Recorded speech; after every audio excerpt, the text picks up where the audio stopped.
Ano po? Hindi po ako nakapasa? Sige po. Hindi ako nakapasa.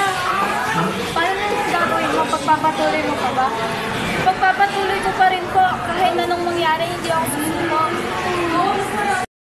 Magsisikap ako para mapatunayan ko sa kanila na mali yung mga sinasabi nila sa akin at para masuklian ko ang aking ina sa kanyang pagtatrabaho para sa akin.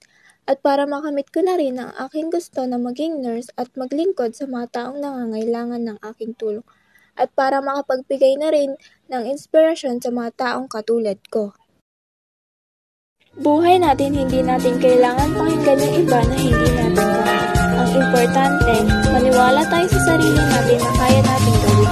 Kahit na natalo o nabigo tayo, kailangan ipagpatuloy natin yung sinimulan natin dahil hindi naman natin naaabot kung gusto natin.